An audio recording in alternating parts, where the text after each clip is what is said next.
एक ऐसा मॉडल जो आपकी लाइफ बदल सकता है, जो बिल्कुल आसान लेकिन थोड़ा सा टेक्निकल। आज हम बात करेंगे ब्रेकर ब्लॉक और मिटिगेशन ब्लॉक। मैं आपको इनका कंप्लीट डिफरेंस बताऊंगा। चैनल को सब्सक्राइब करके बेल आइकन को प्रेस करके कंप्लीट वॉच करना जरूरी है, क्योंकि एंड पे एक प्रो टिप है जो आपको बहुत से लॉसेस से अवॉइड करो।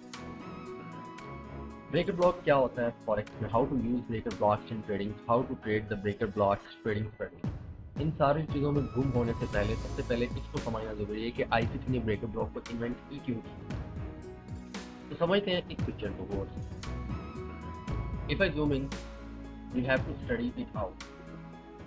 ये आईसीटी सर यहाँ पे क्या बोल रहे हैं, ये एक पीडीएफ है, और अगर आपको ये पीडीएफ चाहिए तो आप लोग ईमेल करेंगे कमेंट में, सबसे पहले थम्स अप करेंगे और कमेंट सेक्शन के अंदर कमेंट करने के बाद ईमेल करेंगे तो आपको ये डॉक्यूमेंट प्रोवाइड कर देंगे। This is a bullish hobby जिसे मार्केट ने एक हायर लेग लगाया, लेकिन फ्यूचर में क्या करती है मार्केट, इसको ब्रेक कर देती है, तो ये फेल्ड ऑर्डर ब्लॉक जो है ये आपका ब्रेकर ब्लॉक बन जाए। तो this is called as breaker, जहाँ से आप एक्सपेक्ट करेंगे कि मार्केट नीचे की लिक्विडिटी को टेक करेगी। अब ये फेल हो चुका है। ब्रेकर को आइडेंटिफाई करना बहुत जरूरी है। मार्केट स्ट्रक्चर शिफ्ट पे ये ज़्यादातर बनता है, बिल्कुल ऐसा ही होता है। जैसा कि इस सूरत हाल में आप देख सकते हैं कि मार्केट हायर गई, लेकिन फ्यूचर में आई उसके नीचे कैंडल की बॉडी क्लोज की, तो ये अब बुलिश ऑफी जो था वो फेल्ड हो चुका है, तो ये ब्रेकर बन चुका हुआ है जो कि सेल के लिए यूज हो सकता है। अब इसी चीज़ को मैं आपको चार्ट्स पे लेके चलता हूँ और प्रूफ देता हूँ कि ये चीज़ वहाँ पे काम करती है, और फिर कंपैरिजन करेंगे मिटिगेशन ब्लॉक के साथ कौन सा बेटर है। Let's dive into. यहाँ आप कंप्यूटर स्क्रीन पे देख रहे हैं मेरे सामने 15 मिनट के टाइम फ्रेम के ऊपर एक चार्ट, गोल्ड के पेयर की बात कर रहा हूँ, लेकिन ये नॉलेज सिर्फ गोल्ड तक लिमिटेड नहीं है। आप जिस मर्जी पेयर, जिस मर्जी एसेट क्लास के इस चीज को स्टडी कर सकते हैं। This is the last down close candle before that huge move up above this swing high. इस स्विंग हाई के ऊपर एंड देन मार्केट क्या करती है, फ्यूचर में इसको ड्रॉप कर देती है, नीचे कैंडल बड़ी क्लोज करती है, तो दिस पोर्शन इज ब्रेक। तो मार्केट इसको यहाँ से यूज करते हुए सेल ऑफ करेगी। मिटिगेशन ब्लॉक पे जाने से पहले इस चीज़ को समझना जरूरी है कि मिटिगेशन ब्लॉक होता है, what actually mitigation block is, और आप उसको कैसे पर्सनली ट्रेड करते हैं। What is an ICT mitigation block in trading. Mitigation block कहते हैं सबसे पहले ये फेलियर स्विंग से बनता है। इस चीज़ को आपको आइडेंटिफाई करना आना चाहिए। बुलिश मिटिगेशन और बेरिश मिटिगेशन ब्लॉक्स दो तरह के होते हैं। अब इस सूरत हाल के अंदर अगर आप देखो तो ये लो है जो हायर हाई नहीं लगा सकता, तो इस break low it, it's became a bearish mitigation block. ऐसा नहीं है कि सिर्फ आपको यहाँ तक महदूद रखें, मैं आपको ऑफिशियली लेके जाऊंगा चार्ट की एग्जांपल के अंदर, बिकॉज चार्ट लाई नहीं करते, मैं हमेशा बोलता हूँ। तो इस सूरत हाल के अंदर इस स्विंग लो को आपने देखा, इस स्विंग लो ने क्या इस हाई के ऊपर हायर हाई लगाया, तो आपका जवाब होगा नहीं।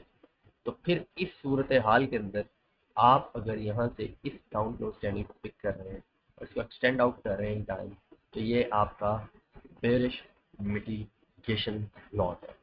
अगर मैं इसको विजुअली रिप्रेजेंटेशन के साथ ड्रा करके दिखा सकूँ तो वो कुछ इस तरह होगा। ये एक हाई था, मार्केट इस हाई के ऊपर एक हायर हाई नहीं लगा पाए और यहीं से लोअर चली जाए, तो फ्यूचर में मैं एक्सपेक्ट करूंगा कि इस लो से मार्केट आके सेल हो। यही मिटिगेशन ब्लॉक का पर्पस होता है। तो अब बात करते हैं, क्या मिटिगेशन को ट्रेड करना चाहिए या ब्रेकअप ब्लॉक को ट्रेड करना चाहिए। It depends upon you, it depends upon the trader, जो ट्रेडर ऑपरेट कर रहा है। अगर आपको मिटिगेशन ब्लॉक को ट्रेड करना इजी लगता है तो आपको एब्सोल्युटली मिटिगेशन ब्लॉक को ट्रेड करना चाहिए, और अगर आपको ब्रेकर ब्लॉक को ट्रेड करना इजी लगता है तो आप ब्रेकर ब्लॉक को ट्रेड करेंगे with respect to risk management, क्योंकि दुनिया जहान का कोई भी बेस्ट से बेस्ट स्ट्रेटजी आपको फेलियर कर सकती है जब तक आप रिस्क मैनेजमेंट को अप्लाई नहीं करेंगे। I know lot of folks जो फंडेड अकाउंट्स ब्लॉक करते हैं, रियल अकाउंट्स ब्लॉक करते हैं, और उनके पास एक्सक्यूज ही होता है यार कि हमने तो एसएल नहीं लगाया था। जब आपको मना किया जाता है कि आपने प्रॉपर रिस्क मैनेजमेंट करनी है तो आप रिस्क मैनेजमेंट क्यों नहीं करते।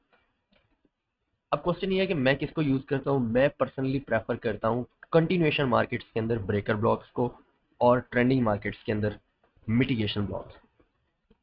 This is a difference. मैं ट्रेंडिंग मार्केट्स के अंदर कोशिश करता हूँ मिटिगेशन ब्लॉक्स को ना यूज करूँ, ज्यादा यूज करूँ उसको, ब्रेकर ब्लॉक्स को। और जब मुझे थोड़ा सा फील हो रहा होता है कि मार्केट रिवर्स हो सकती है तब मैं मिटिगेशन ब्लॉक्स को यूज करता हूँ। दोनों के अपने पर्पसेस हैं और दोनों के डिफरेंसेस मैंने आपको बता दिए हैं। किसी को दूसरे पे सुपीरियरिटी नहीं है, ऐसा नहीं है कि एक बहुत इंपॉर्टेंट है और दूसरा इंपॉर्टेंट नहीं है। All of them are important. तो इट्स योर टर्न। आप मुझे बताएं कि आप इसको यूज़ करते हैं। कमेंट सेक्शन के अंदर लाजमी कमेंट कीजिएगा।